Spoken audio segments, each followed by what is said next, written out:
Why do our minds feel so foggy by morning? So scattered, so reactive, like we're starting the day already behind? We often blame the morning itself, the alarm, the rush, the immediate flood of demands. But the truth is, clarity for tomorrow doesn't start with the sunrise. It starts the night before. The final hours of your day are not just an ending. They are the foundation for your next beginning. They are your single greatest opportunity to reset your mind, reclaim your focus, and prepare your brain for peak performance. Tonight, we're not just going to fall into bed exhausted. We are going to intentionally build a routine that resets your brain. Not a complicated, rigid set of rules, but a simple, repeatable, and powerful sequence of actions designed to quiet the noise and cultivate calm. This isn't about adding more to your to-do list. It's about creating space for your mind to heal and recharge. 17.1 Digital Detox Before Bed. Let's start with the biggest obstacle to a restful mind: the glowing screen in your hand. Our brains are wired for novelty, and our phones are infinite scrolling dopamine slot machines. Every notification, every video, every new post sends a jolt of excitement to your brain, keeping it in a state of high alert. That blue light from the screen also actively suppresses melatonin, the hormone that tells your body it's time to sleep. Screens don't just distract you, they chemically and neurologically hype your brain. Calm, on the other hand, needs quiet. So, the first step is to set a non-negotiable tech curfew. The ideal window is 60 to 90 minutes before you intend to sleep. This gives your brain's arousal system time to power down and your melatonin production time to ramp up. If that feels impossible right now, start with 30 minutes. The goal is to create a buffer zone between the digital world and your sleep world. To make this stick, you need to create physical distance. Park your phone to charge outside the bedroom, the kitchen, the living room, an office, anywhere that isn't within arm's reach. This single act removes the temptation to just check one thing and breaks the cycle of late-night scrolling. If you use your phone as an alarm, invest in a simple, inexpensive alarm clock. It's a small price to pay for reclaiming your peace of mind. Now, what do you do with this newfound, screen-free time? You replace the digital noise with analog calm. Replace mindless scrolling with reading just one page of a physical book. The focused, linear nature of reading is the perfect antidote to the chaotic energy of a social media feed. Or simply embrace the silence. Try a dedicated wind-down trigger, a signal to your body that the day is truly over. This could be 5 minutes of gentle stretching, focusing on your neck and shoulders where we hold so much tension. It could be a simple breathwork exercise, or it could be putting on a playlist of soft, instrumental music. The activity itself is less important than its consistency. It's a ritual that says, we are powering down now. 17.2 Sleep Hygiene and Sleep Cycles. Once the screens are off, we can focus on the environment itself. Think of sleep not as a passive state, but as an active, vital process.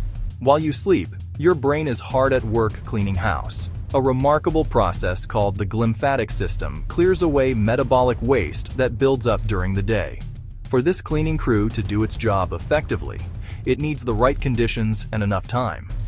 That's why consistency is king.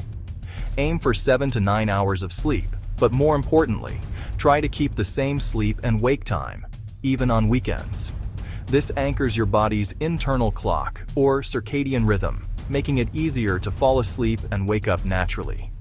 Your body learns the schedule and begins the wind-down process automatically. Your environment is a powerful sleep signal. As evening approaches, begin to dim the lights in your home to mimic the setting sun. This signals to your brain to start producing melatonin.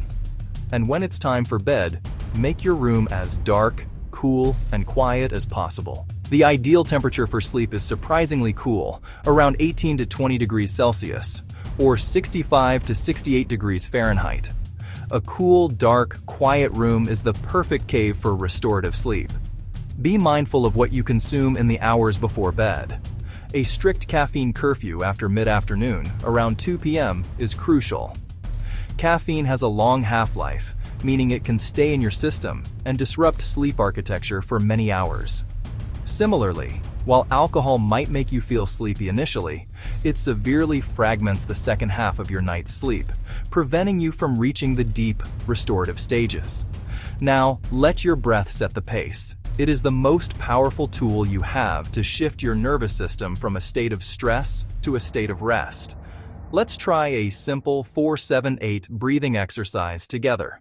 Breathe in through your nose for a count of 4. Hold your breath for a count of 7. And exhale slowly through your mouth for a count of 8. Let's do that again. Inhale, 2, 3, 4. Hold 2, 3, 4, 5, 6, 7. Exhale, 2, 3, 4, 5, 6, 7, 8.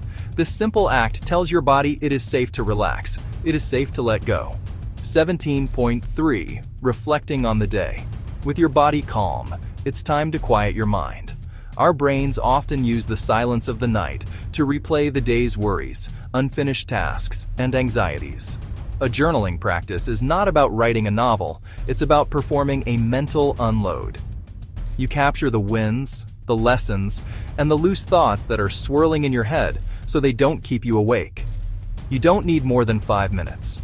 Just write 3 simple lines. First, what went well today? This is your win. It could be big or small, finishing a project, or just having a nice conversation. This trains your brain to scan for positives. Second, what did I learn? This reframes challenges as opportunities for growth. And third, the most important, what can I release? This is where you consciously decide to let go of a worry, a frustration, or an unresolved issue until morning. Let the page hold it, so your mind doesn't have to. By writing it down, you are externalizing the thought. You're telling your brain, I see you, I've captured this, and we will deal with it tomorrow. For now, it is safe to rest. This act of release is a profound form of self-compassion. 17.4. Planning tomorrow. Today, the final piece of the puzzle is to give your future self the gift of clarity. Waking up to a clear, simple plan eliminates decision fatigue before your day has even begun. Clarity loves a plan. Don't write a massive to-do list that will only overwhelm you. Instead, identify your top 3 priorities for the next day. Just 3. These are the things that, if you get them done, will make the day a success. Then, for your number 1 priority, define the very first non-negotiable step. What is the smallest possible action you can take to get started? Draft email to client. Put on running shoes. Open the document. This makes starting tomorrow effortless. Now remove friction. Lay out your essentials for the morning. Your work clothes or your gym gear. Pack your bag. Fill your water bottle. Check your calendar so there are no surprises. Every decision you make tonight is one less decision you have to make tomorrow morning when your willpower is a finite resource. You are creating a runway for a smooth takeoff. Now, as you turn off the light, take one final deep breath. Exhale. You've done the work. You've quieted the noise. You've cleared the path. You've told tomorrow who's in charge.